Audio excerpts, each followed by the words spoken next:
Так, Prienalik Biyant Miloddan avvalgi 6-asrda yashab o'tgan faylasuf odam ekan.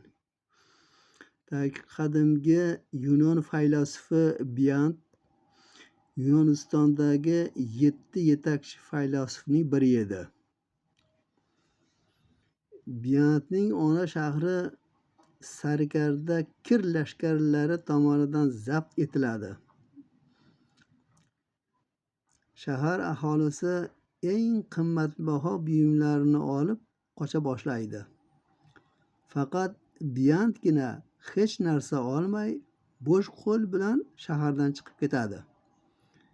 Buni ko'rgan hamshaharlari undan "Sen nega hech narsa olmading?" deb so'rashadi. Shunda Biyant "Hamma narsamni o'zim bilan olib yuraman" deb javob beradi. Ya'ni qimmatbaho boylik, Hazrat Aliga nima qilganda boylik sen qo'riqlaysan, ilm seni qo'riqlaydi degandek, ilmni boylikni ko'tarib qo'llab qiynalib yurasan, u ilm seni qo'riqlaydi, boshingda oson ko'tarib yurasan degandek, ilmi bor uchun boshidagi ilmni barcha boyligi ilmligini aytmoqchi bo'lyapti ekanda bu odam ham. Значит, bu yerda avvalgi paytlarda eramizdan avvalgi 6-asrlarda deyapti. Paytlarda Kir Eron nimalar forsiylar juda kuchli davlat bo'lgan imperiya. Osiyo tomonda. Endi Yevropa tomonda narigi Rim imperiyasi rivojlangan bo'lgan. Ikkalasi ko'proq urushib turgan bir-biri bilan. Rim imperiyasi endi haligi yakka xudolikni bosh paytda nasroniylar davlat shu nimasi imperiyasi bo'lgan shu paytlarda. Mana Eron nimalar majusiylar, mushriklar nimasidan bo'lganda bular.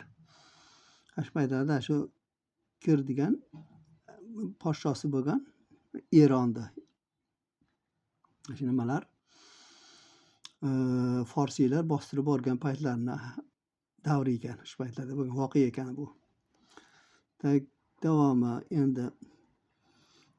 endi buni Biyantni nimalaridan, hikmatlaridan do'stlaring orasidagi bahsga yechim topishdan ko'ra dushmanlaring o'rtasidagi nizoni hal qilish afzaldir.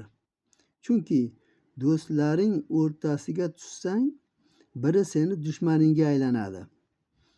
Dushmanlaring bahsini hal qilsang, ulardan biri senga do'st bo'lib qoladi, debdi. Keyingisi. Umring mezonini shunday olki, go'yoki yashashingga ham oz, ham ko'p fursat qolgan bo'lsin. Yaxshi. Keyingisi. Biror ishga qo'l urishga oshiqma. Qo'l urdingmi, qat'iy bo'l. Bu endi yaxshi narsa. Keyingisi. Hovliqmasdan so'zla. Shoshilish aqlsizlik belgisidir. Keyingisi. Yomonlar hamma yerda ko'pchilikni tashkil qiladi. Bu ham ajoyib fikr. Endi haqiqatdan uni gapirmasam ham bo'ladi. Keyingisi, nima mushkul? Ishning chappa ketishiga xotirjam kuzatish. Ya'ni chappa ketish, teskari ketishini qarab kuzatib turish eng mushkul narsa demoqchi bo'lyapti. Inson uchun totli narsa nima? Umid. Umid endi yaxshi narsa ekan, totli narsa.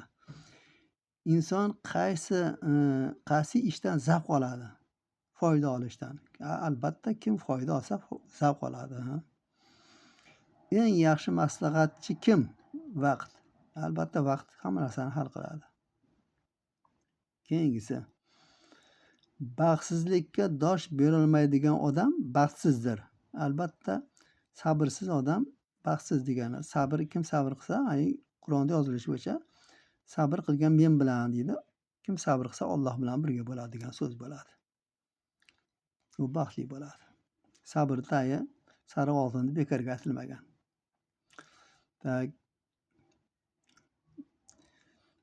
Endi bu Yevropani nimalarida faylasuflarida ham ko'p narsalar Qur'ondan nimadan olinganlari to'g'ri, o'zicha yozganlari noto'g'ri chiqadiganlari ham bor endi. Keyingisi, kemada suzib borayotganlar na tiriklar va na o'liklar qatoriga kiradilar.